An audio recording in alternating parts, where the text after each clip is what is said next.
نحمده ونصلي على رسوله الكريم اما بعد فاعوذ بالله من الشيطان الرجيم بسم الله الرحمن الرحيم رب اشرح لي صدري ويسر لي امري واحلل عقدة من لساني يفقهوا قولي۔ سورۃ الشورى آیت نمبر 36 سے آیت نمبر 43 تک۔ جو کچھ بھی تم لوگوں کو دیا گیا ہے وہ محض دنیا کی چند روزہ زندگی کا سر و سامان ہے، تھوڑے دن کے لیے ہے، چند دن کے لیے ہے، اور جو کچھ اللہ کے ہاں ہے وہ بہتر بھی ہے اور پائیدار بھی۔ دوسری دنیا میں دوسرے گھر میں جو کچھ ملنے والا ہے وہ اس دنیا کے مقابلے میں زیادہ اچھا ہے اور باقی رہنے والا بھی، لیکن وہ ہے کس کے لیے؟ وہ ان لوگوں کے لیے ہے جو ایمان لائے ہیں اور اپنے رب پر بھروسہ کرتے ہیں، توکل کی صفت رکھتے ہیں، اور جو بڑے بڑے گناہوں اور بے حیائی کے کاموں سے پرہیز کرتے ہیں، کبیرہ گناہوں سے بچنے والے اور بے حیائی سے خاص طور پر بچنے والے، اور اگر غصہ آ جائے تو درگزر کرتے ہیں، جو اپنے رب کا حکم مانتے ہیں، نماز قائم کرتے ہیں، اپنے معاملات آپس کے مشورے سے چلاتے ہیں، ہم نے جو کچھ بھی رزق انہیں دیا ہے اس میں سے خرچ کرتے ہیں، اور جب ان پر زیادتی کی جاتی ہے تو اس کا مقابلہ کرتے ہیں، برائی کا بدلہ ویسی ہی برائی ہے، پھر جو کوئی معاف کر دے اور اصلاح کرے اس کا اجر اللہ کے ذمہ ہے، اللہ ظالموں کو پسند نہیں کرتا، اور جو لوگ ظلم ہونے کے بعد بدلہ لیں ان کو ملامت نہیں کی جا سکتی۔ ملامت کے مستحق تو وہ ہیں جو دوسروں پہ ظلم کرتے ہیں اور زمین میں ناحق زیادتیاں کرتے ہیں، ایسے لوگوں کے لیے دردناک عذاب ہے۔ البتہ جو شخص صبر سے کام لے اور درگزر کرے تو یہ بڑی ہمت کے کاموں میں سے ہے۔ فما اوتیتم من شیء فمتاع الحیات الدنیا، جو کچھ بھی تم کو ملا ہے۔ اب آپ سوچ سکتے ہیں کہ آپ کو کیا کچھ ملا ہوا ہے۔ اپنے جسم کے اندر آپ دیکھ سکتے ہیں کہ آپ کو کتنی نعمتیں ملی ہوئی ہیں، کتنی قوتیں ہیں آپ کے پاس۔ اپنے کھانے پینے کی اشیاء میں، رزق میں دیکھیے، اپنی پرسنل بلانگنگز دیکھیے، آپ کے گھر میں کیا کچھ ہے اس میں نظر ڈالیے۔ تو جو کچھ بھی آپ کی پوزیشن میں ہے، جو بھی آپ کی ملکیت میں ہے، جو بھی آپ کے نام پر ہے، کوئی پراپرٹی ہے، کوئی جاگیر ہے، کوئی پلازا ہے، کوئی گھر ہے، کوئی لینڈ ہے، کچھ بھی جو آپ کے پاس ہے یہ صرف تھوڑے دن کے لیے ہے، چند دن کے لیے۔ اس لیے ان چیزوں کو پا کر پھولنے کی اور تکبر کرنے کی تو کوئی گنجائش ہے ہی نہیں، اور اگر کسی کے پاس نہیں ہے تو اس کو رونے کی ضرورت نہیں، اس لیے کہ چند دن کے بعد یہ دونوں برابر ہو جائیں گے۔ جن کے پاس ہے ان سے لے لیا جائے گا، اور جن کے پاس نہیں ہے ان کے پاس تو ویسے ہی نہیں ہے، لہٰذا پانے والے اور نہ پانے والے سب ایک جیسے ہو جائیں گے۔ لیکن ضروری نہیں کہ پانے سے مراد یہاں مال و دولت ہے، زندگی جیسی نعمت ہر ایک کے پاس ہے، زندگی بھی واپس لے لی جائے گی۔ وما اوتیتم من شیء، کوئی بھی چیز، محض مال و دولت نہیں، کوئی بھی چیز جو آج ملی ہے، یہ وقت، یہ مہلت، یہ زندگی، یہ صحت، یہ جوانی، یہ فراغت، جو کچھ بھی ہے ہمارے پاس، اور پھر مال و متاع میں سے جو کچھ ہے، یہ سب کیا ہے؟ فمتاع الحیات الدنیا، یہ صرف دنیا کی زندگی میں استعمال کے قابل چیزیں ہیں۔ کوئی شخص جس کے پاس قارون کا خزانہ ہی کیوں نہ ہو، اس میں سے استعمال بس اتنا ہی کر سکتا ہے جو اس کی ضرورت ہے۔ جیسے حدیث میں آتا ہے نا، انسان کہتا ہے میرا مال میرا مال، حالانکہ اس کا مال اصل میں کیا ہے؟ جو اس نے کھا لیا، ختم کر دیا، پہن لیا، پرانا کر دیا، یعنی استعمال کر دیا ختم ہو گیا، یا پھر آگے بھیج دیا آخرت کے لیے، باقی سب کچھ تو دوسروں کے لیے ہے۔ صدقہ خیرات کر ہی بس وہ شخص سکتا ہے جو رب پہ بھروسہ کرتا، جو رب کی بجائے مال پر بھروسہ کرتا ہو۔ وہ کبھی توکل نہیں کر سکتا اللہ پہ، وہ کبھی اللہ کی راہ میں دے ہی نہیں سکتا، دے گا بھی تو کیسے دے گا؟ کیونکہ اس کو ڈر ہوگا کہ یہ چلا گیا تو میں کہاں سے کھاؤں گا، یہ دے دیا تو میں کہاں سے پہنوں گا، یہ کسی کا ہو گیا تو میرا کیا بنے گا۔ آپ اپنی زندگی پر بھی نظر دوڑائیں، جب بھی کوئی چیز صدقہ کرنے کو دل چاہے تو سب سے پہلا خیال کیا ہوتا ہے؟ تو میرا کیا ہوگا، میں کیا کروں گا، یہ چیز اگر میں فلاں کو دوں تو میرا کیا ہوگا، اور پھر آپ 100 ضروریات ڈھونڈ لیتے۔ کبھی آپ نے سٹور کی صفائی کی گھر میں کسی دراز کی؟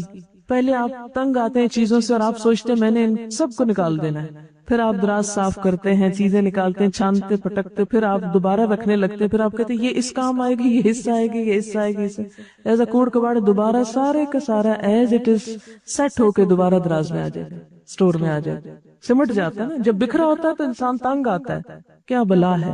اور جب سمٹ جاتا ہے انسان کہتا ہے اب کام آ جائے، اور پھر سال کے بعد صفائی کرتے ہیں تو وہ کسی کام نہیں آتا. اور ویسے کا ایسا ہی ہوتا ہے. یاد رکھیں اگر کوئی چیز بن میں بھی ڈالنی پڑے نا تو اس نیت سے ڈالا کریں جو ذرا غیر ضروری ہو، کہ کئی اللہ کی مخلوق بیچاری غریب بن کھول کھول کے چیزیں ضرورت کی نکالتی، یہ ان کے کام آ جائے گی، کوئی بات نہیں. آپ کو پتا ہے کئی لوگ بوتلیں اس میں سے نکالتے ہیں، کینز نکالتے ہیں، کاغذ نکالتے ہیں، کوئی بھی پرانی شرانی چیز جو انہیں مل جاتی ہے وہ نکالتے ہیں اور پھر ان کو اکٹھا کر کر کے بیچ کے رات کی روٹی کھاتے ہیں. تو اگر آپ نے کوئی بھی غیر ضروری چیز اس نیت سے ڈال دی اس میں، چلو ان کے کام آ جائے گی، میں اپنا لالچ تو دور کروں، جانے دوں، چھوڑو اس کو، بہت رکھ لی اپنے پاس، تو اس چھوٹی سی نیکی کو بھی حقیر نہ سمجھیں. وما عند اللہ خیر، اب اس میں سے بھی جو اللہ کے پاس بھیج دیا وہ سب سے بہتر ہے، خیر بہتر ہے، اچھا ہے. وہ جو وہاں جا کے لوگے وہ اچھا ہے. وابقا، اور زیادہ باقی رہنے والا ہے، ہمیشہ کے لیے. اگر دنیا میں بھی آپ کے پاس سب سے اچھی چیزیں ہیں تو بھی ان کو بقا نہیں، کوئی ٹوٹ جاتی ہے، کوئی پرانی ہو جاتی ہے، کوئی میلی ہو جاتی ہے، کوئی گم ہو جاتی ہے. لیکن جو اللہ کے پاس ہے نہ اس کو ٹوٹنا ہے، نہ پرانا ہونا ہے، نہ گم ہونا ہے. ابقا، ایور لاسٹنگ، ہمیشہ رہنے کے لیے ہے. یعنی کسی کو آج ان نعمتوں کا مل جانا اس بات کی ضمانت نہیں کہ کل بھی ملے گا. جس کو آج ملا ہے وہ کل کا بھی حق رکھتا ہے، نہیں. آج پانے والے کل محروم بھی ہو سکتے ہیں. ہاں، ان نعمتوں کی حفاظت اور ان کو باقی رکھنے کا گر کیا ہے، طریقہ کیا ہے، ان کو ہمیشہ کے لیے کیسے بچایا جائے، کیسے پریزرو کیا جائے، کس طرح ان سے فائدہ اٹھایا جائے، اس کے لیے آج ان نعمتوں کے ساتھ کچھ صفات اور کچھ کوالٹیز اپنے اندر پیدا کرنے کی ضرورت ہے. ان میں سب سے پہلی چیز جو یاد رکھنے کی ہے وہ کیا کہ للذین آمنوا، یہ سب ان لوگوں کے لیے ہے جو ایمان والے ہیں. نمبر 2، وعلی ربہم یتوکلون، وہ اپنے رب پر بھروسہ رکھتے ہیں. توکل کرنا اور نہ کرنا دو مختلف طرح کی نفسیات، دو مختلف رویے ہیں. توکل کرنے والے، اپنے رب پہ بھروسہ کرنے والے اور طرح جیتے ہیں، اور مایوس شخصیتیں اور طرح جیتی ہیں. نا امیدی اور مایوسی انسان کو ایک مختلف راہ پر لے جاتی ہے. وما عند اللہ خیر وابقا للذین آمنوا وعلی ربہم یتوکلون، اللہ پہ بھروسہ کرنے والوں کو ہی زیادہ ملا کرتا ہے، وہی باقی رہنے والی نعمتیں حاصل کر سکتے ہیں. ایمان کا تو مطلب ہی ہے مان جانا، یقین کر لینا، اور یہ جنم دیتا ہے کس کو؟ اعتماد اور بھروسے کو. جو شخص اپنے رب پر ایمان رکھتا ہے وہ ایک ایسا مضبوط سہارا تھام لیتا ہے جس کو کبھی بھی ختم نہیں ہونا، کبھی بھی نہیں ٹوٹنا. اللہ تعالیٰ فرماتے ہیں فَمَن يَكْفُرْ بِالطَّاغُوتِ وَيُؤْمِن بِاللَّهِ فَقَدِ اسْتَمْسَكَ بِالْعُرْوَةِ الْوُثْقَى لَا انفصام لَهَا، جو کوئی طاغوت کا انکار کرتا ہے اور اللہ پر ایمان لے آتا ہے وہ ایک ایسا مضبوط کڑا تھام لیتا ہے، یعنی اللہ کے سوا باقی ساری قوتوں کو نگیٹ کرتا ہے اور اول و آخر اللہ ہی پر بھروسہ رکھتا ہے، اسی پر یقین کرتا ہے، اسی پر توکل کرتا ہے جیسا توکل کرنے کا حق ہے. تو پھر وہ ایک ایسا مضبوط کڑا تھامتا ہے لا انفصام لہا، جو کبھی بھی نہیں ٹوٹ سکتا. ایسا انسان کبھی بھی مایوسی کے کھڈ میں نہیں گر سکتا، کبھی بھی ہلاکت میں نہیں جا سکتا. واللہ سمیع علیم، وہ ہر موقع پر اپنے رب کو پکارتا ہے جو سننے والا ہے، جاننے والا ہے. ان کا دوست اللہ ہے. اللہ ولی الذین آمنوا، ایسے لوگوں کو اپنے رب کی دوستی نصیب ہوتی ہے، اس کی معرفت نصیب ہوتی ہے. یخرجہم من الظلمات الی النور، پھر انہیں اپنے رب کی رحمت سے روشنی نصیب ہوتی ہے، نور نصیب ہوتا ہے. اور یہ نور اسی کو نصیب ہو سکتا ہے جو حقیقی معنوں میں ایمان رکھتا ہو اور اپنے رب پر بھروسہ کرتا ہو. وہ پھر مایوسیوں کے اندھیرے میں نہیں رہتا، اللہ تعالیٰ اس کو مایوسیوں کے اندھیرے میں نہیں چھوڑتا. یعنی ایمان میں آنا بذات خود ایک نور کا پانا ہے، اور پھر جب ایک روشن راستہ اس کو نظر آ جاتا ہے تو وہ اس کے اوپر چل پڑتا ہے. یخرجہم من الظلمات الی النور، اس کے برعکس والذین کفروا اولیاءہم الطاغوت یخرجونہم من النور الی الظلمات اولئک اصحاب النار ہم فیہا خالدون. تو بات یہ ہے کہ جن کے دل ایمان سے لبریز ہوتے ہیں اور پھر اس کے نتیجے میں توکل سے معمور ہوتے ہیں، پھر ان کی زندگیوں میں مایوسی اور پریشانی اور خوف اور غم اور تمام منفی کیفیات دور ہونے لگتی ہیں، وہ ان کو گھیر نہیں سکتی. یعنی غم کا زندگی میں آنا ایک فطری سی چیز ہے، خوف کا زندگی میں آنا، غم اور خوف کو محسوس کرنا ایک بالکل فطری بات ہے، لیکن غم اور خوف کے شکنجے میں جکڑا جانا اور ان کو اپنے سر پہ مسلط کر لینا، یہ بالکل ایک دوسری کیفیت کا نام ہے. جو لوگ حقیقی معنوں میں ایمان رکھتے ہیں اور اپنے رب پر توکل کرتے ہیں اور اپنے رب کو رب مانتے ہیں، وہ غمگین تو ہو سکتے ہیں لیکن غم کو اپنے اوپر مسلط نہیں ہونے دیتے. کسی بھی قسم کی منفی کیفیت کا اس طرح شکار نہیں ہوتے کہ اس سے ان کی صلاحیتوں کو زنگ لگنے لگے، یا ان کے اوقات برباد ہونے لگے، یا ان کی صلاحیتیں ختم ہونے لگے، یا پھر وہ اپنی زندگی میں کوئی تعمیری اور پروڈکٹیو کام نہ کر سکے. یہ نہیں ہو سکتا. ایمان انسان کو مضبوط بناتا ہے، جرأت مند بناتا ہے اور حالات کا مقابلہ کرنا سکھاتا ہے. اور ان تمام آیات کی تھیم بھی یہی ہے، کیونکہ آگے جا کر آپ دیکھیں کہ جب ان پہ ظلم ہوتا ہے تو بدلہ لیتے ہیں، اور ان کے اندر اتنی طاقت ہوتی ہے کہ وہ صبر بھی کر سکتے ہیں، اور اتنے وسیع دل کے مالک ہوتے ہیں کہ وہ معاف بھی کر سکتے ہیں. لہذا وَمَا عِندَ اللَّهِ خَيْرٌ وَأَبْقَى لِلَّذِينَ آمَنُوا وَعَلَى رَبِّهِمْ يَتَوَكَّلُونَ. آخرت کا گھر توکل کرنے والوں کے لیے، کیونکہ جو شخص اللہ پہ توکل کرتا ہے وہ ایک مثبت سوچ کا مالک ہوتا ہے. جو شخص مثبت سوچ کا مالک ہوتا ہے اس کی زندگی تعمیری، مفید اور خیر اور بھلائی کے کاموں سے بھری ہوئی ہوتی. وہ ہر دم، ہر لمحہ آگے کی طرف جا رہا ہوتا ہے، وہ اوپر کو جا رہا ہوتا ہے، وہ بلندی کی طرف جا رہا ہوتا ہے. جیسے ایک روایت میں آتا ہے کہ جس شخص کے 2 دن ایک جیسے گزرے وہ دھوکے میں رہا، یعنی اس نے نقصان اٹھایا. ایمان تو ہمیں ہر دم آگے بڑھنے کی تدبیریں بتاتا ہے، اور یہ آگے بڑھنا اسی کے نصیب میں ہو سکتا ہے جس کی سوچ تعمیری ہو، مثبت ہو، اور جس کے اندر ہر خوف اور غم کو نمٹنے کے لیے توکل کا ایک میزان ہو، یا توکل اور یقین ہو اس کے اندر. اور پھر کچھ اور صفات، والذین یجتنبون کبائر الاثم، ایسے لوگ جن کے اندر اتنی ایمانی جرت ہوتی اور جن کے اندر توکل ہوتا ہے، پھر وہ بڑے بڑے گناہوں سے بچ جاتے ہیں. مثلا بڑے گناہوں میں اکبر الکبائر کیا ہے؟ جھوٹ. مثلا معاملات کی بات اب کر رہی ہیں. جھوٹ سے کون بچ سکتا ہے؟ جس کے اندر ایمان ہوگا، جس کے اندر ایک جرت ہوگی، جو لوگوں سے نہیں ڈرتا ہوگا. جو جتنا لوگوں سے ڈرتا ہے اتنا زیادہ جھوٹ بولتا ہے. جو اپنے رب پہ بھروسہ کرنے کی بجائے لوگوں پہ بھروسہ کرتا ہے، لوگوں کو اپنا رب مانتا ہے، لوگوں سے مفادات حاصل کرنا چاہتا ہے، تو پھر وہ ان کی نظر میں اچھا بننے کے لیے طرح طرح کے جھوٹ بولتا ہے، یہ غلط رویے اختیار کرتا ہے. لیکن جو شخص اپنے رب کے سامنے سچا ہوتا ہے اور اپنے رب کے سامنے ایماندار ہوتا ہے، پھر اس کو کمزور سہاروں کی ضرورت نہیں ہوتی، پھر وہ ہر طرح کی برائی سے بچنے کی ہمت پاتا ہے اپنے اندر. جیسے ایک حدیث میں آتا ہے نا کہ ان الصدق یہدی الی البر وان البر یہدی الی الجنہ، کہ سچائی نیکی کی طرف لے جاتی ہے اور نیکی جنت کی طرف لے جاتی ہے.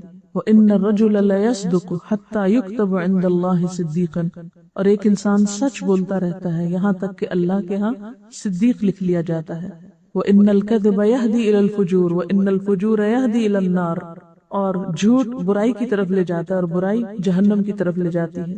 وَإِنَّ الرَّجُلَ لَيَكْذِبُ حَتَّى يُكْتَبَ عِندَ اللَّهِ كَذَّابًا، اور ایک شخص جھوٹ بولتا رہتا ہے یہاں تک کہ اللہ کے ہاں جھوٹوں میں لکھ لیا جاتا ہے.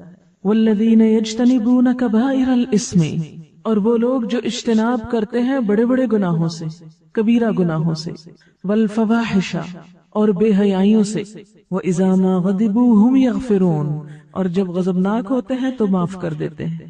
اب یہ آخرت کی باقی رہنے والی چیزوں کے مالکوں کی صفات بتائی جا رہی ہیں. نمبر 1 توکل کرتے ہیں، نمبر 2 بڑے گناہوں سے بچتے ہیں، احتیاط برتتے ہیں، اجتناب کرتے ہیں.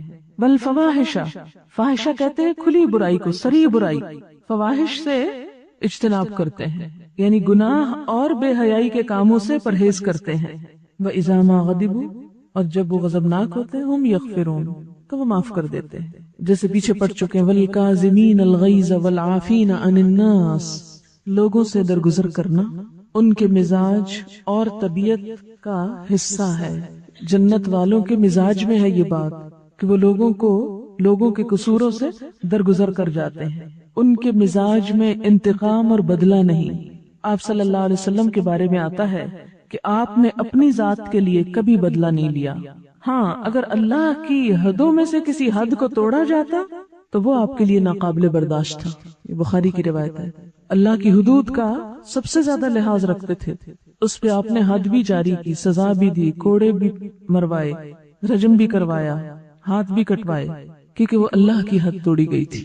تو والذین یجتنبون کبائر، وہ خود بخود کبائر سے نکلنا شروع ہو جاتے ہیں. یعنی سچے ایمان اور توکل کے بغیر کبائر سے بچنا بھی ممکن نہیں ہوتا. پھر کبائر میں غیبت کرنا، دوسروں کی پیٹھ پیچھے ان کی برائیاں کرنا. پھر کبائر میں زنا، شراب، چوری، دھوکہ، امانت میں خیانت، یہ ساری کبھی صفات اسی شخص کے اندر ہو سکتی ہیں جس کے اندر ایمان نہ ہو اور جس کا رب پر بھروسہ نہ ہو. جب اس کے دل سے لوگوں کا خوف نکلتا ہے تو پھر وہ صحیح رستے پر آ جاتا ہے. اور پھر خاص طور پر کبیرہ گناہوں میں والفواحش، فواحش سے بچتا ہے. فواحش کا لفظ فحش سے نکلا، کھلی برائی، اور خصوصاً بے حیائی کے کام. بے حیائی کے کاموں میں کیا چیزیں آتی؟ ایک تو یہ جھوٹ، دھوکہ، یہ سب بے حیائی کے کام ہیں. لیکن اس کے علاوہ دیکھیے گناہ کی تعریف کیا کی گئی کہ جس پر تم خوف کھاؤ کہ لوگوں کو پتہ نہ چل جائے، یعنی جس کے بارے میں تمہیں ڈر ہو کہ ہائے میرا پول نہ کھل جائے، جو کام تم لوگوں کے سامنے نہیں کر سکتے. اور اس سے بڑی برائی کیا ہے کہ تم ڈھٹائی سے برے کام کرو. یعنی عام گناہ کیا ہے؟ کبیرہ گناہوں میں بہت سے گناہ آتے ہیں جو کھلے کیے جائیں یا چھپے کیے جائیں، لیکن فواحش وہ ہیں جو کھلے عام کیے جائیں. یعنی پھر یہ کبیرہ گناہوں سے بھی ان کی شدت بڑھ جاتی ہے. یعنی انتہائی ڈھٹائی سے کیے جانے والے غلط کام جس میں انسان کی حیا نہیں رہتی. حدیث میں آتا نا اذا لم تستحی فاصنع ما شئت، جب تم میں حیا نہیں تو جو چاہے کرو. تو ایسا شخص پھر ڈٹ کے برائی کرتا ہے، کہتا ہے جو کرنا کر لو، میں تو یہی کروں گا. یعنی اس کو نہ بندوں کی حیا ہے نہ اللہ کی حیا ہے، لہذا ایسے کام فواحش میں آتے ہیں. اسم کیا ہے؟ الاثم ما حاک فی نفسک، گناہ وہ ہے جو تمہارے دل میں کھٹکے اور تمہیں ڈر لگے کہ لوگوں کو پتہ نہ چل جائے، اس کو اسم کہتے ہیں. اور اسم کے بعد پھر فواحش آتے ہیں کہ وہ ڈر بھی نکل جائے، جھجک بھی ختم ہو جائے اور کھلے عام انسان غلط کام کرنا شروع کر دے. تو جنت میں جانے والے ان دونوں طرح کے گناہوں سے بچتے ہیں، اسم سے بھی بچتے ہیں، فحش سے بھی بچتے ہیں. وَإِذَا مَا غَضِبُوا هُمْ يَغْفِرُونَ، اور اپنے جذبات پر خوب قابو رکھتے ہیں. یعنی جب کسی کے خلاف غصہ بھی آ جائے تو محض غصے کا اظہار کر کے اپنے جذبات کی تسکین نہیں کرتے، معاف کرنا بھی جانتے ہیں. غصہ دلانے والی چیزوں پر معاف کر سکتے ہیں. اور کیا صفات ہوتی ہیں ان کے اندر؟ وَالَّذِينَ اسْتَجَابُوا لِرَبِّهِمْ، اور وہ لوگ جو اپنے رب کا ہر حکم مانتے ہیں، لبیک کہتے ہیں. استجابت کیا ہوتی ہے کہ رب کے کسی بھی حکم کے بارے میں ان کے اندر کوئی کمپلیکس نہیں ہوتا، اطاعت کے راستے میں کوئی چیز رکاوٹ نہیں ہوتی. رب کی پکار پر فوراً لبیک کہتے ہیں. رب کی بات سنتے ہی کیا کرتے ہیں؟ سمعنا واطعنا، ہم نے سنا اور ہم مان لیتے ہیں. کوئی حکم سنا، جی اللہ تعالیٰ ہم ایسا ہی کریں گے. یہ نہیں کرتے یہ کیوں ہے، یہ کیسے ہے، حجت بازی، بحث مباحثہ نہیں. سمعنا واطعنا، کسی بھی بات کے لیے اتنا ہی کافی ہے کہ وہ اللہ کا حکم ہے. اس کی کوئی ریزن سمجھ میں آتی ہے یا نہیں، بس اتنی ریزن ہی بہت ہے کہ وہ اللہ کا حکم ہے. والذین استجابوا لربهم واقاموا الصلاۃ، اور نماز قائم کرتے ہیں. نماز کا قائم کرنا جنت میں لے جانے والے کاموں میں سے ہے. اور پھر اجتماعی معاملات میں وامرهم شورى بینہم، تنہا فیصلے نہیں کرتے بلکہ مشورے سے کام کرتے ہیں. تنہا فیصلے وہ شخص کرتا ہے جو اپنے آپ کو بڑی چیز سمجھتا، یعنی خود کو بہت عقل مند سمجھتا، لہٰذا اپنی مرضی پر، اپنے اون پر، اپنے خیال کے مطابق چیزوں کو جیسے بہتر پائے ویسے فیصلہ کر لی، ویسے ہی کر گزرے.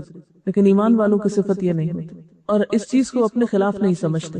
بعض لوگ مشورہ کرنے کو اپنی عقل یا اپنی شان کے خلاف سمجھتے ہیں کہ ہم کیوں کسی سے مشورہ کریں، کیا ہم میں عقل نہیں، ہم سمجھدار نہیں، ہم اپنی آزادی کو خود استعمال کریں، ہم جیسے جی چاہیں کام کریں. نہیں، آپ اپنی ذاتی زندگی کے بارے میں تو آزاد ہیں. مثلا آپ نمکین پسند کرتے ہیں یا میٹھا، آپ کا جو جی چاہے کھائیں، اس میں آپ کو کسی سے مشورہ کرنے کی ضرورت نہیں، اللہ یہ کہ آپ بیمار ہو جائے تو پھر آپ کو ضرور پوچھنا پڑے گا ڈاکٹر سے کہ مجھے کیا کھانا چاہیے اور کیا نہیں. پھر وہ آپ سے فیس بھی لے گا مشورے کی اور آپ پر پابندیاں بھی لگائے گا. لیکن اجتماعی معاملات کسی ایک شخص کی مرضی سے نہیں چلا کرتے، چاہے وہ گھر کی اجتماعیت ہو، چاہے وہ کسی ادارے کی اجتماعیت ہو. اس میں باہم مشورہ بے حد ضروری ہے اور مشورہ پھر کامیابی کا راستہ کھولتا ہے. اور مشورہ کیا ہے؟ دراصل کسی بھی کام کے بہتر پہلو کو اختیار کرنے کے لیے بہتر رائے کا انتخاب اور دوسرے سب کو ساتھ ملا کر چلنا، یعنی ٹیم ورک کی جان یا روح ہوتا ہے، باہمی اعتماد کو ظاہر کرتا ہے. وَأَمْرُهُمْ شُورَى بَيْنَهُمْ، اور ان کے آپس کے معاملات مشورے سے طے ہوتے ہیں. یہ جنت کے وارثوں کی ایک اہم خوبی ہے. شورا کا لفظ ذکرا اور بشرا کی طرح باب مفاعلہ سے اسم مصدر ہے، یعنی اہل ایمان ہر اہم کام باہمی مشاورت سے کرتے ہیں، اپنی ہی رائے کو حرف آخر نہیں سمجھتے۔ خود نبی صلی اللہ علیہ وسلم کو بھی اللہ تعالیٰ نے حکم دیا کہ مسلمانوں سے مشورہ کیجیے۔ آل عمران 159 میں آتا ہے وَشَاوِرْهُمْ فِي الْأَمْرِ، چنانچہ آپ صلی اللہ علیہ وسلم جنگی معاملات اور دیگر اہم کاموں میں مشاورت کیا کرتے تھے۔ اس کا فائدہ کیا ہوتا ہے؟ اس سے ان لوگوں کی حوصلہ افزائی ہوتی ہے جن سے مشورہ کیا جاتا ہے، اور دوسرا فائدہ کیا ہوتا ہے کہ کسی کام کے اہم حصے نمایاں ہو جاتے ہیں، کیونکہ ہر شخص اپنے اپنے اینگل سے دیکھ رہا ہے۔ مثلا اگر ہم نے اس کمرے کا حدود اربع بیان کرنا ہو تو اگر صرف میں ایکسپلین کرتی رہوں گی تو بات پوری نہیں کر سکوں گی۔ کیوں؟ اس لیے کہ میں صرف اپنے سامنے والی چیز کو دیکھ رہی ہوں۔ اگر میں آپ کو بھی شریک کر لوں گی تو آپ ان چیزوں کو دیکھ رہے ہیں جو میرے پیچھے ہیں، جو مجھے نظر نہیں آ رہی۔ اس طرح ایک مکمل پکچر بن جائے گی، ٹھیک ہے نا؟ مشورہ بھی ایسا ہی ہوتا ہے۔ کسی بھی معاملے کے بارے میں جب مشورہ کیا جاتا ہے آمنے سامنے بیٹھ کر، تو ایک شخص ایک اینگل سے دیکھتا ہے، دوسرا دوسرے سے، اور اس طرح وہ پوری چیز سامنے آ جاتی ہے۔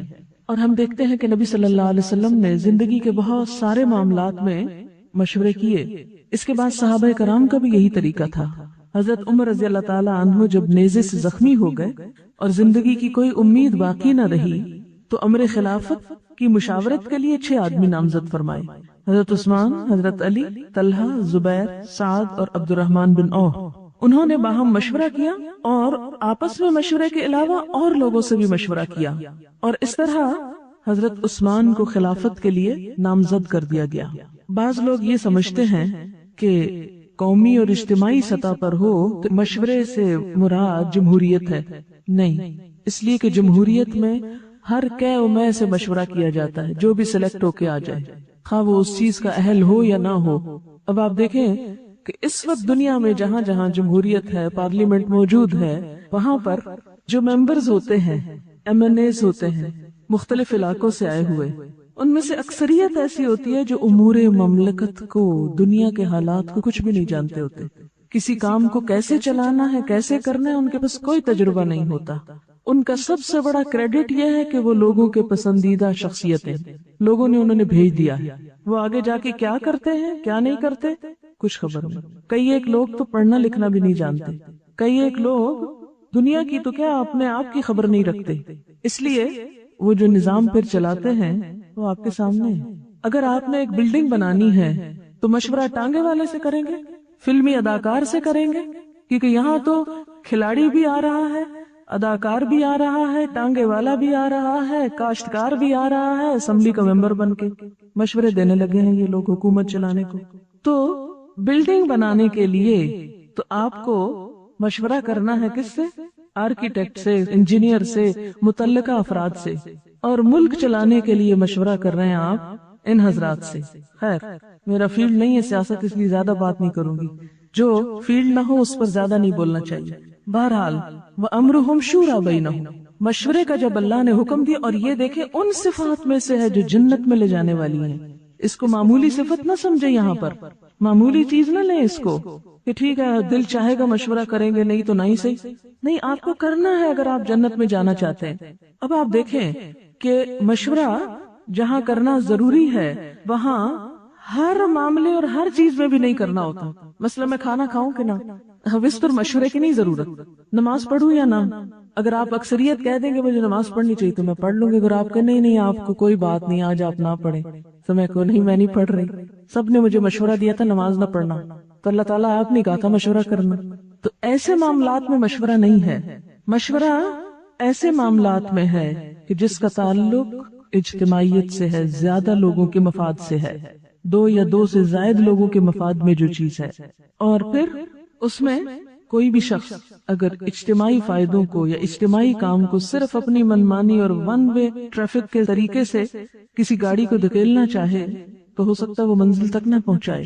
اور پھر آپ دیکھیں کہ جو شخص اجتماعی معاملات میں صرف اپنی مرضی کرتا ہے وہ سب کی ذمہ داری اپنے اوپر لیتا ہے۔ اگر کام غلط ہو گیا تو اس کا مطلب کیا ہے کہ قصوروار وہی ہے. جب مشورے سے ہوا تو اس ذمہ داری کو سب نے بانٹ لیا، تو یہ ایک فائدہ ہو جاتا ہے مشورے کا. اور پھر اسی طرح مشورہ اس لیے بھی مفید ہے کہ جو معاملہ سب سے متعلق ہے اس میں سب کو باخبر بھی رکھا جائے، سب کو پتا ہو کہ ان کے بارے میں کیا ہو رہا ہے. پھر اسی طرح یہ ہے کہ اجتماعی معاملات کو چلانے کے لیے جس شخص پر ذمہ داری ڈالی جائے وہ بھی مشورے سے ہو، تاکہ لوگوں کی پسند کے مطابق، یعنی اللہ کی پسند تو بہرحال اوپر ہے، عام روزمرہ مثلاً چھوٹی چھوٹی چیزوں میں جو ذمہ داری دی جاتی ہے انتظامی امور میں، تو اس میں اہلیت کے ساتھ لوگوں کی رائے لینے میں، مشورہ کرنے میں کہ کس شخص کو کس چیز پر متعین کیا جائے، نقصان کی بات نہیں. پھر ایسے لوگ مشورہ دیں جو اہل ہوں. پھر اپنے ضمیر اور ایمان کے مطابق کسی لالچ کے یا کسی خوف کے دباؤ میں نہ مشورہ دیں. وَأَمْرُهُمْ شُورَى بَيْنَهُمْ وَمِمَّا رَزَقْنَاهُمْ يُنْفِقُونَ، اور اس میں سے جو ہم نے ان کو رزق دیا وہ خرچ کرتے ہیں.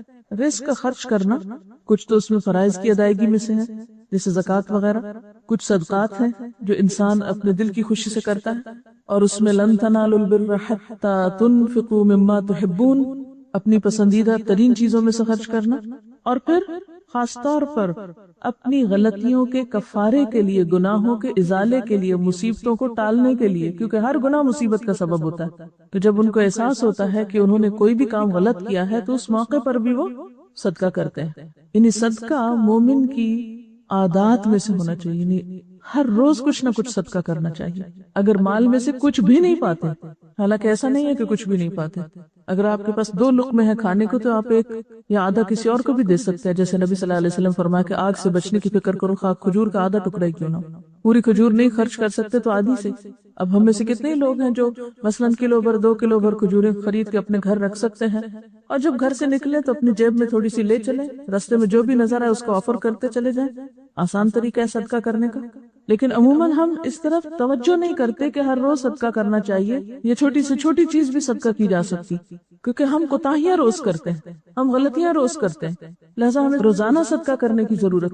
تو وَمِمَّا رَزَقْنَاهُمْ يُنْفِقُونَ، جو رزق ہم نے ان کو دیا اس کو اکٹھا کر کر کے نہیں رکھتے رہتے، صرف اپنی ذات کے لیے نہیں کرتے، اس میں سے وہ نکالتے رہتے. یہ ان کی عادت ثانیہ ہوتی، مسلسل وہ اس کے بارے میں سوچتے رہتے ہیں. کیونکہ بہت سے ڈپریشن، بہت سے دل کے بوجھ اور بہت سے غم کا علاج صدقہ ہے. نہ صرف یہ کہ پچھلے بوجھ دھونے اور ہٹانے کا ذریعہ ہے، بلکہ آئندہ کی مصیبتوں اور بلاؤں سے بچنے کا بھی ذریعہ ہے. کہ صدقہ جو ہے بلائیں اس سے آگے نہیں بڑھ سکتی. آپ صدقہ کرتے اور بلا کو وہ پیچھے دھکیل دیتا ہے. تو ہم میں سے ہر ایک کے پاس کچھ نہ کچھ ضرور ہوتا ہے جسے ہم دوسروں پر خرچ کر سکتے ہیں. لیکن اگر کچھ بھی نہیں، بالکل ہی مفلوق الحال ہے، تو پھر ایک مسکراہٹ یا ایک اچھی بات یا علم کا شیئر کرنا یا کسی کو رستہ دکھانا یا کسی کی بھلائی کا کوئی بھی کام، اس میں آپ شریک ہو سکتے ہیں. وَالَّذِينَ إِذَا أَصَابَهُمُ الْبَغْيُ هُمْ يَنْتَصِرُونَ، اور وہ لوگ جب ان کو کوئی زیادتی پہنچتی ہے تو وہ بدلہ لے لیتے ہیں. ابھی پیچھے تو معاف کرنے کی بات تھی، یہاں بدلہ لینے کی بات ہے. ہاں، اسلام نے انصاف کے دائرے میں رہتے ہوئے بدلہ لینے سے روکا نہیں. بدلہ لینے سے وہ عاجز نہیں ہوتے. اگرچہ معاف کر دینا پسندیدہ ہے، جیسے نبی صلی اللہ علیہ وسلم نے فتح مکہ کے موقع پر اپنے خون کے پیاسے مجرموں کے لیے عام معافی کا اعلان کر دیا تھا. حدیبیہ میں ان 180 لوگوں کو معاف کر دیا گیا جنہوں نے آپ کے خلاف ایک سازش تیار کی تھی. لبید بن عاصم یہودی جس نے آپ پر جادو کیا تھا، اس سے آپ نے کوئی بدلہ نہیں لیا. وہ یہودی عورت جس نے کھانے میں زہر ملایا تھا، اس کو بھی معاف کر دیا، حالانکہ اس کی تکلیف آپ آخر دم تک محسوس کر رہے تھے. ذات کے لیے نہیں لیتے تھے، اللہ کی حدود کے لیے لیتے تھے، لیکن ذات کے لیے بھی لینے کی اجازت ہے. اسلام ایسا دین نہیں کہ جو انسان کو مسکین بنا دے، راہب یا بخشو بنا دے. شرافت کیا ہے کہ غالب ہوں تو مغلوب کا قصور معاف کر دیں، قادر ہوں تو درگزر کریں، اپنے سے چھوٹے انسان سے خطا ہو جائے تو چشم پوشی کریں، اور اگر کوئی بڑی طاقت ان کو دبانے کی کوشش کرے تو ڈٹ کے کھڑے ہو جائیں اور بدلہ لیں، اس کے ہاتھ روکیں. پھر یہ ہے کہ بدلہ لینے کے بھی 2 طریقے ہوتے ہیں. ایک یہ کہ غصے کو غصے کی شکل میں ظاہر کیا جائے، اور ایک احسن طریقے سے اس کا بدلہ لیا جائے. غصہ آنا، تلخی پیدا ہونا بالکل ایک نیچرل بات ہے، کوئی شخص اس سے بچا ہوا نہیں. ہر شخص کے اندر اللہ نے پتا رکھا ہے، وہ زہر کی پوٹلی، وہ اپنا کام کرتی ہے.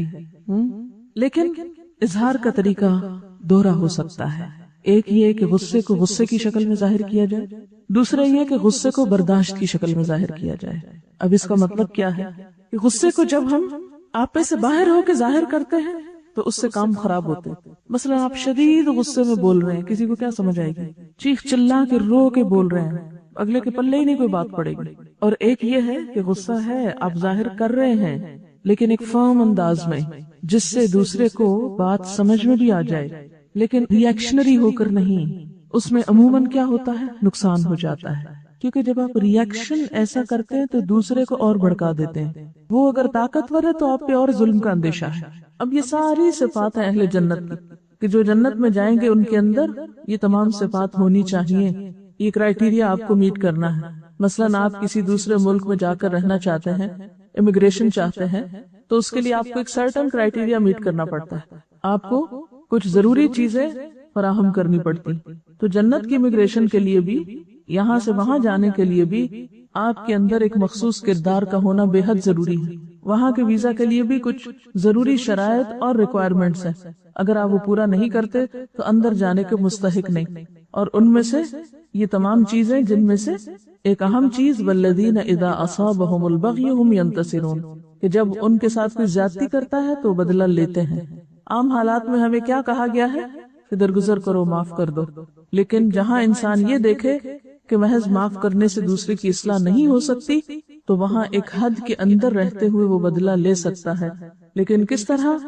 وَجَزَاءُ سَيِّئَةٍ سَيِّئَةٌ مِثْلُهَا، برائی کا بدلہ اگر برائی سے دینا ہے تو اتنی ہی برائی کی اجازت ہے جتنی تم پر کی گئی، صرف اسی دائرے کے اندر. کیونکہ اگر تم نے ایک کے بدلے میں 2 گنا سزا دی کسی کو تو پھر کیا ہوگا؟ زیادتی ہو جائے گی، وہ مظلوم ہو جائے گا اور تم ظالم ٹھہرو گے. لیکن اس کے ساتھ ساتھ پھر مزید کیا سکھا دیا کہ اگرچہ بدلہ لینے کا حق ہے کیونکہ اسلام انصاف کا دین ہے، اس میں عدل ایک بہت اہم صفت ہے، لیکن اس کے باوجود افضل اور پسندیدہ کیا ہے؟ فمن عفا، جو کوئی معاف کر دے، واصلح، اور اصلاح کر لے تعلقات کی، فاجرہ علی اللہ، تو اس نے اپنا اجر اللہ کے ہاں محفوظ کر دیا، وہاں جا کر اس کو مل جائے گا، ضائع نہیں جائے گا. انہ لا یحب الظالمین، وہ ظالموں سے محبت نہیں رکھتا. ظالم کون ہے؟ جو برائی کا بدلہ اتنی برائی سے دینے کی بجائے دگنی یا چگنی یا اس سے زیادہ میں دے. وَلَمَنِ انتصر بعد ظلمہ فَأُولَئِكَ مَا عَلَيْهِم مِّن سَبِيلٍ، لیکن اگر کوئی معاف نہیں کرنا چاہتا، درگزر نہیں کرنا چاہتا، بدلہ ہی لینا چاہتا ہے، تو بدلہ لینے والے کو برا بھلا نہیں کہا جائے گا. یعنی بعض اوقات ایسا ہوتا ہے نا کہ جب کسی کی زیادتی کا جواب دیا جائے یا ظالم کا ہاتھ پکڑا جائے تو عموماً لوگ مظلوم کو چھوڑ کر ظالم کے ساتھ ہو جاتے ہیں کہ نہیں، چھوڑ دینا چاہیے تھا، بدلہ نہیں لینا چاہیے تھا. بعض اوقات ایسا ہوتا ہے نا کہ اگر ایک شخص نے اس میں قتل کیا، اب اس کی سزا کیا ہے؟ قتل. قتل کا بدلہ قتل. اب اگر کوئی انصاف کی خاطر، بدلے کی خاطر اس شخص کو کیفر کردار تک پہنچاتا ہے اور اس شخص کو پھانسی ہو جاتی ہے یا وٹ ایور جو بھی طریقہ ہے بدلے کا، تو عموماً پھر عامت الناس کا رجحان کیا ہوتا ہے کہ نہیں، اس شخص نے توبہ کر لی تھی، معافی مانگ لی تھی، تو اب اس کو سزا نہیں ملنی چاہیے تھی. نہیں، یہ حق اللہ نے کس کو دیا ہے؟ مقتول کے وارثوں کو دیا ہے. وہ چاہے تو معاف کر دے، چاہے تو بدلہ لے. جو بدلہ لے گا اس کو کوئی برا نہیں کہے گا. فَأُولَئِكَ مَا عَلَيْهِم مِّن سَبِيلٍ، ایسے لوگوں کو ملامت نہ کی جائے گی. بدلہ لینے والے کو آپ برا بھلا نہیں کہہ سکتے، لیکن اس وقت تک جب کہ وہ اتنا ہی لے جتنی اس پر زیادتی ہوئی، آگے نہ بڑھے. ہاں آگے بڑھے تو پھر وہ ظالم ہوگا. انما السبیل علی الذین یظلمون الناس، ملامت تو ان پر ہے جو لوگوں پہ ظلم ڈھاتے ہیں. ویبغون فی الارض بغیر الحق، اور زمین میں ناحق زیادتیاں کرتے ہیں. اولئک لہم عذاب علیم، ایسے لوگوں کے لیے دردناک عذاب ہے. یعنی دنیا میں بھی ان کو سزا دی جا سکتی ہے، اور اگر دنیا میں وہ بچ جائیں، پکڑے نہ جائیں، تو آخرت میں وہ اللہ کی سزا سے بچ نہیں سکتے. اولئک لہم عذاب علیم، وہاں وہ دردناک سزا پائیں گے. اور خلاصہ کیا ہے اس سارے معاملے کا؟ وَلَمَنْ صَبَرَ، ابتدائے گفتگو میں ایمان کی بات تھی، توکل کی بات تھی، اور انتہائی گفتگو میں صبر. وَلَمَنْ صَبَرَ وَغَفَرَ، اور جو کوئی صبر کرے اور معاف کر دے، دوسروں سے درگزر کرے، تو إِنَّ ذَلِكَ لَمِنْ عَزْمِ الْأُمُورِ، یہ بڑی ہمت کے کاموں میں سے ہے، اور یہ ہمت کس کے اندر آتی ہے؟ جس کے اندر ایمان کی پختگی ہو، کردار کی پختگی ہو، اخلاق کی بلندی ہو، جو اپنے رب پر بھروسہ کرنا جانتے ہوں۔ یہاں ایک بات یاد رکھیے کہ غصے پر قابو پانے کی بات تو ہے ہی، لیکن جو چیز کہی جا رہی ہے وہ یہ کہ غصے کے باوجود معاف کر سکتے ہیں، یعنی غصہ ہے تو پھر بھی معاف کر دیتے ہیں۔ یہاں توکل کی صفت جو ہے وہ ساری خوبیوں کا اور ان آگے کے سارے کاموں کے لیے ایک بنیاد نظر آتی ہے۔ یعنی توکل کے بغیر آپ باقی کام نہیں کر سکتے، کیونکہ انسان کو کیا چیز اللہ کی اطاعت سے روکتی ہے؟ دنیا کی محبت، دنیا کا مفاد، کسی چیز کا خوف، کسی چیز کی طلب۔ تو جب آپ کے اندر توکل آ جاتا ہے تو پھر آپ دنیا سے بے نیاز ہونے لگتے ہیں۔ جب بے نیاز ہو جاتے ہیں تو آپ کے اندر ایک بے خوفی کی کیفیت پیدا ہوتی ہے، یعنی خوف ختم ہو جاتا ہے آپ کے اندر سے، تو پھر آپ کے اندر ایک ایسی جرت پیدا ہوتی ہے کہ آپ بڑے بڑے سٹیپ اٹھا سکتے ہیں۔ یہ ساری باتیں جو ہیں عزم الامور میں سے ہے، بڑی ہمت کے کاموں میں سے ہے۔ یہ ہمت کس کے اندر آتی ہے؟ جس کا اپنے رب پر بھروسہ ہو، جس نے اپنے رب کو پا لیا ہو۔ اصل بات یہی ہے کہ بنیادی کردار نہیں ہے ہمارے اندر۔ ایک بڑے سیناریو میں جب ہم چیزوں کو دیکھتے ہیں تو وہ سمٹ کے پھر چھوٹے میں آ جاتا ہے۔ ذات اور فرد کی اصلاح سے امت کی اصلاح ہو سکتی۔ یہ کام طویل ضرور ہے لیکن اس کے بغیر گزارا نہیں، کیونکہ جب تک بنیادیں مضبوط نہ ہوں۔ آپ دیکھیے کہ جیسے شورا ہی کی بات آپ نے کی، ہم سب اپنی اپنی زندگیوں میں غور کریں، ہمارے گھریلو معاملات کتنے فیصد باہم مشورے سے طے ہوتے ہیں؟ ہمارا کلچر کیا بتاتا ہے؟ جب مثلاً عموماً گھروں میں کوئی بڑا ایشو آتا ہے، کوئی شادی بیاہ کا معاملہ ہے یا کوئی پراپرٹی کی لین دین ہے یا کچھ بیچنا ہے ایون، تو کیا بعض اوقات صرف چند افراد اپنے مفادات کو سامنے رکھ کے فیصلہ نہیں کر لیتے؟ کیا وہ ان متعلقہ افراد کو شریک مشورہ کرتے ہیں کہ جو اس معاملے سے متعلق ہوتے ہیں یا ہوا بھی نہیں لگنے دیتے؟ اسی طرح اداروں میں آپ دیکھ لیجئے، لوکل سطح کی گورنمنٹ کے اداروں میں دیکھ لیجئے، پھر ایک حکومت کے اندر دیکھ لیجئے، پھر اس سے آگے بڑھ کر جو امت مسلمہ مختلف حکومتیں ہیں ان کا آپس میں ایک دوسرے پر اعتماد اور آپس میں ایک دوسرے کے ساتھ کیا تعلق ہے۔ تو جب تک ہمارے اندر یہ بنیادی اخلاق نہیں پایا جاتا اس وقت تک اللہ کی مدد آ نہیں سکتی، اور اس کی ابتدا ہم میں سے ہر ایک کو اپنی ذات سے کرنا ہے اور پھر اس کا شعور عام کرنا ہے اور دوسروں کے اندر بھی بیدار کرنا ہے۔ آپ دیکھیے کہ ایمان کے فوراً بعد توکل کا جو ذکر ہوا ہے یہ تمام چیزوں کے اندر آپ کو نظر آئے گا۔ مثلاً بڑے گناہوں سے بچنے کے لیے بھی توکل چاہیے۔ آپ جھوٹ بول کر، دھوکہ دے کر بہت کچھ نفع کما سکتے ہیں اپنی تجارت میں، لیکن آپ اپنے اصولوں پہ قائم رہتے ہیں، آپ دھوکہ اور فریب سے بچتے ہیں، کیا چیز آپ کو بچائے گی؟ توکل کہ نہیں، جس رب نے رزق دینا وہ دے گا، جھوٹ اور فریب کے ذریعے میں اپنی آمدنی نہیں بڑھا سکتا۔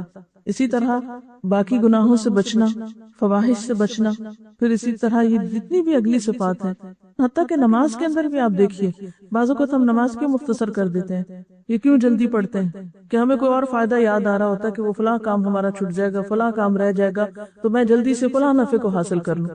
ہمارے اندر ٹھہراؤ آ ہی نہیں سکتا، حکمت اور وزڈم آ ہی نہیں سکتی جب تک کہ توکل کی صفت ہمارے اندر نہیں۔ اور توکل کیا ہے کہ جب تک اللہ نہ چاہے کوئی فائدہ نہیں پہنچا سکتا، اور جب تک وہ نہ چاہے کوئی نقصان نہیں دے سکتا۔ ایک حدیث میں پڑھ رہی تھی اور اس میں توکل کا مفہوم بہت اچھی طرح سمجھ میں آتا ہے۔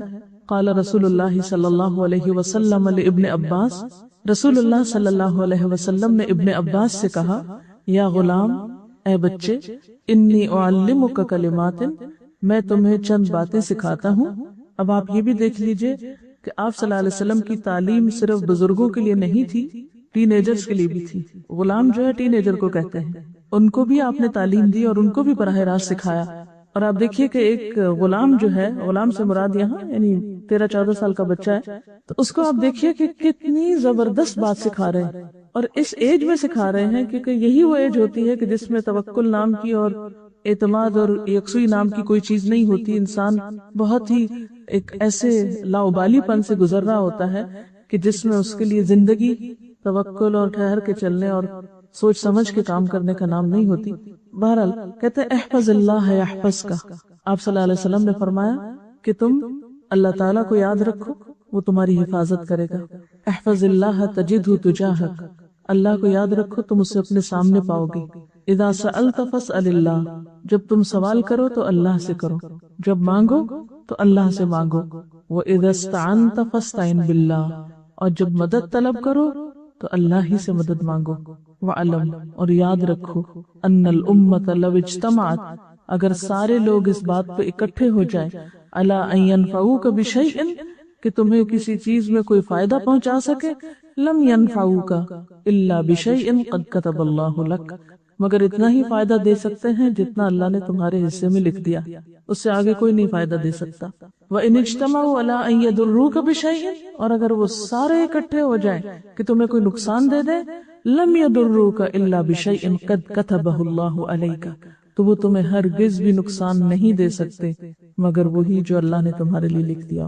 رفعت الاقلام، قلم اٹھا لیے گئے، وجفت الصحف، صحیفے خشک ہو گئے۔ لکھنے کے بعد سیاہی جب خشک ہو جاتی ہے تو تحریر سخت ہو جاتی ہے، پھر آپ اس کو مٹا نہیں سکتے، اس کو سمجھ نہیں کر سکتے۔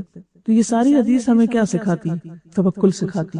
اس سے پہلے ہر دم اللہ کا احساس اور اس کی معرفت، اس کا ذکر، اس کی یاد، یعنی ذکر یہاں کسی لفظی معنی میں اذکر اللہ نہیں کہا گیا، اللہ کی حفاظت کرو لفظی معنی، یعنی اللہ تعالیٰ کا جو وجود ہے اس کا لحاظ رکھو، پاس رکھو، اسے اپنے سامنے پاؤ، یعنی اس کو محسوس کرو، اور پھر اللہ سے مانگو، اس سے مدد طلب کرو، اور لوگوں سے بے نیاز ہو جاؤ۔ لوگ تمہیں سارے مل کے بھی کوئی فائدہ نہیں دے سکتے، اور سب مل کے کوئی نقصان نہیں دے سکتے۔ جتنا زیادہ اس بات پر یقین ہوتا ہے اتنا ہی زیادہ انسان پھر اپنے اصولوں پہ قائم رہتا ہے، ورنہ اپنے ہر اصول کو لوگوں کی مرضی کے مطابق تبدیل کرتا چلا جاتا ہے، نہ پھر گناہوں سے بچ سکتا ہے، اور نہ ہی معاف کر سکتا ہے، اور نہ ہی باقی صفات اس کے اندر آ سکتی ہیں جیسے صدقہ خیرات وغیرہ کی۔ اوور آل ہماری ساری زندگی لوگوں کے گرد گھومتی ہے، ہم پیپل سینٹرڈ لوگ ہیں، ہمارا مرکز و محور لوگ ہیں، یا اپنی ذات ہوتی ہے یا پھر لوگ ہوتے ہیں، اوپر نہیں اٹھتے اس سے۔ اور جب تک علی ربہم یتوکلون کی صفت نہیں آتی آپ کچھ بھی نہیں کر سکتے۔ جب ہم اللہ پہ بھروسہ نہیں کرتے تو یقیناً ہمیں کسی اور پہ بھروسہ کرنا پڑتا ہے، اور وہ سب کمزور سہارے ہیں جو خود بھی گرتے ہیں اور ہم بھی ان کے پیچھے گرتے ہیں۔ کسی نے لکھا ہے کہ عام زندگی میں کانفیڈنٹ اسے کہا جاتا ہے جسے اپنے اوپر بھروسہ ہوتا ہے اور نڈر ہو کر کوئی بھی غلط کام کر سکتا ہے، مگر اللہ کے ہاں کانفیڈنٹ وہ ہے جسے اللہ پر توکل ہو۔ جو نڈر ہو کر کوئی بھی غلط کام کر لیتا ہے وہ تو پھر فواحش کا شکار ہو جاتا ہے۔ سبحانک اللہم و بحمدک، نشہد ان لا الہ الا انت، نستغفرک و نتوب الیک۔ والسلام علیکم ورحمۃ اللہ وبرکاتہ۔